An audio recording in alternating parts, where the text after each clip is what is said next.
Well, Robby, what's on your radar? Well, the dreaded scourge of misinformation is now frequently listed as one of the top concerns of national security experts, Democratic politicians, and media figures. Mainstream news organizations incessantly warn their readers and viewers that right-wing provocateurs, Republican politicians, and even foreign agents are flooding social media with false information. Tech regulators all over the world, from Brazil to the European Union, are using the threat of misinformation as a pretext to engage in censorship. In the U.S., the First Amendment makes it much more difficult for would-be censors to directly criminalize misinformation, though that won't stop politicians from trying. Democratic vice presidential candidate Tim Walz has already suggested, incorrectly, that misinformation and hate speech are unprotected forms of expression. This claim itself is an example of misinformation in that it is a false statement. The Supreme Court has steadfastly maintained that hate speech, for example, is protected by the First Amendment. It's been litigated over and over again. It's the exact sort of thing that is protected. Yet when mainstream Democratic political figures express blatantly incorrect opinions, they seldom attract the misinformation label. This speaks to the one-sidedness of the concept, a one-sidedness that was perfectly illustrated during a CNN panel that I caught last night, and it deserves some attention. Now, the topic of the panel, ironically, was misinformation. Former Homeland Security Secretary Jay Johnson was interviewed by CNN's Wolf Blitzer about the dangers of misinformation and how malicious lies being spread by right-wing actors are eroding trust in U.S. democracy. Blitzer invited several panelists to respond. Maria Cardona, a Democratic strategist, then attacked former President Donald Trump for spreading misinformation and hate speech. Here's what she said, quote, "Let's remember Charlottesville.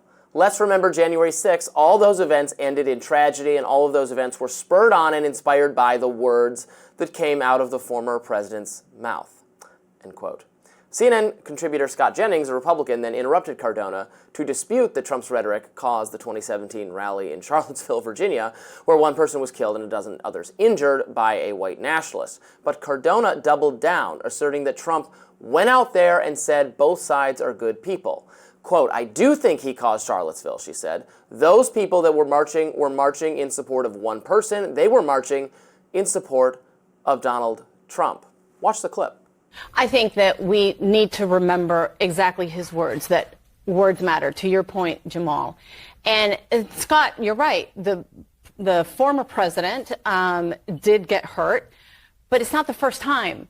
Let's remember Charlottesville. Let's remember January 6th. All of those events ended in tragedy, and all of those events were spurred on and inspired by the words that came out of the former president's mouth. How did he inspire Charlottesville?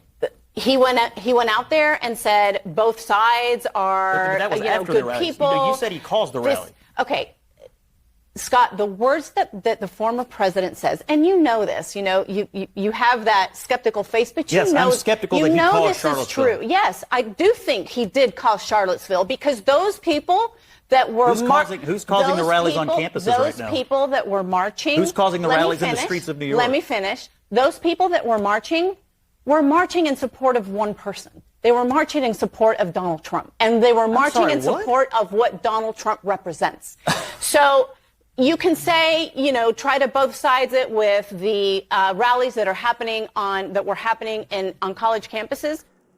Well, in my humble opinion, those claims are flagrantly wrong. Trump's rhetoric did not cause a group of white nationalists to organize a rally in Charlottesville. Now, the controversy over Trump's remarks in that case has to do with things he said in response to the rally. Now, there too, critics of Trump overreached. As the fact-checking website Snopes has concluded, Trump never said the neo-Nazis were very fine people. He didn't say it. He said neo-Nazis and white nationalists, quote, should be condemned totally. His fine people on both sides comment referred to the debate over whether it was a good idea to remove statues of problematic historical figures. Trump is right about that. Reasonable people can disagree about the wisdom of taking down the statues and about which historical figures deserve extra scrutiny. If Robert E. Lee goes, is Thomas Jefferson next? And then what about George Washington? What about Abraham Lincoln, who freed the slaves? Left-wing activists have targeted his statue as well, all of these people, not just the Confederate leaders. Is it a slippery slope? I don't know. It's perfectly fine to discuss that. Now, it's also fine to disagree with Trump's handling of the Charlottesville episode or to think that his condemnations did not go far enough. Sure. But no serious person has suggested that remarks by Trump are what spurred on the racism and the violence in Charlottesville in 2017. The rally was organized by explicit white nationalists. Jason Kessler, Richard Spencer, David Duke was there for the purpose of protesting the removal of Confederate General Robert E. Lee's statue. Their efforts were not inspired by or in defense of Donald Trump. It's simply not true. Perhaps Cardona misremembered what the Charlottesville rally was about or confused it with something else. In any case, what she said on television was completely wrong.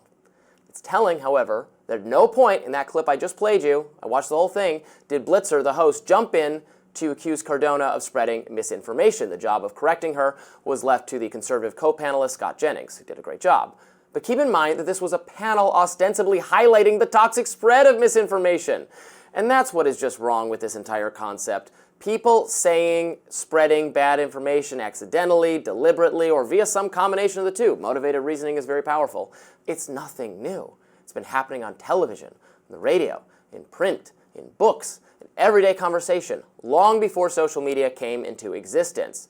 Commentators who fixate on platforms they distrust or partisan actors they dislike frequently treat misinformation like an actual pathogenic disease, all while ignoring falsehoods that arise on their own side, or treating those as mere differences of opinion.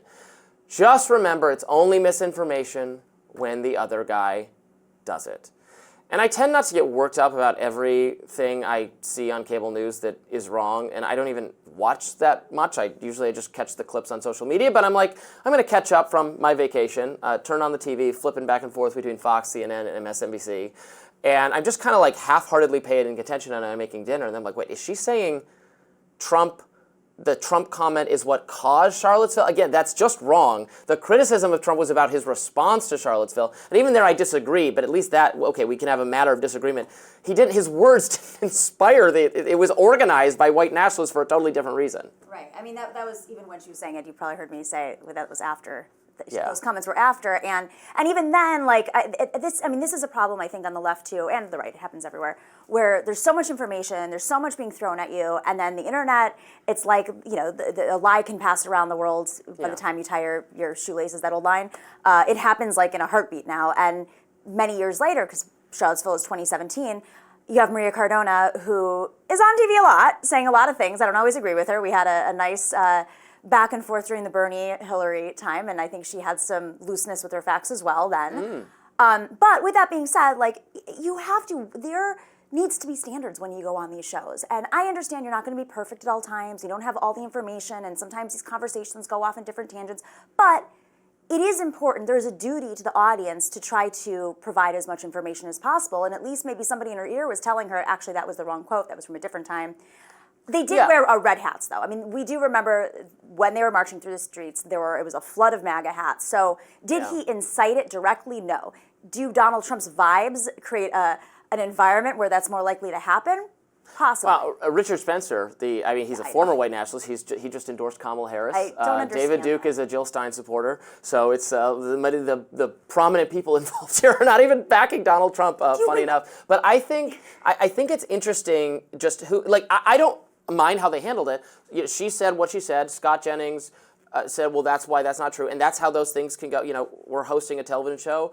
We can quarrel with guests, let people, that's fine. But it just gets to me what gets counted as misinformation. Because I'm sure if J.D. Vance was being interviewed on CNN, like we've watched this numerous times in recent weeks, he says something that the host thinks is wrong or misinformation, they cut in immediately and say, well, actually, it's not Haitians, those were not pet, like they'll correct that. Vice president, though. Yeah, but where here she said something that was just totally wrong, and here it's, well, go ahead, debate it. I don't feel like a... Do you know how I mean these things are treated differently? Yeah. That's just what I'm pointing out. I mean, there's a standard, if you're running for president and vice president and you're making claims and you said it on a debate stage, yes, that should be fact-checked. I still think Maria Cardona has a duty to have as much information as possible and at least apologize and say, it's a little distracting at this point, but the quote, just so we can be very clear, it was from a transcript the next day of a White House press conference when he was asked, Mr. President, are you putting what you're calling the alt-left and white supremacists on the same moral plane? and Donald Trump responded, excuse me, they didn't put themselves, and you had some very bad people in that group, and you also had some that were very fine people on both sides. So that was that quote, which was in discussion about Charlottesville in the press conference afterwards. But right, but then he, in that same, a few sentences later, said, I'm not talking about the neo-Nazis and the white nationalists because they should be condemned totally, but you had many people in that group other than neo-Nazis and white nationalists. Again, pointing to the legitimate debate over how to handle monuments to problematic people.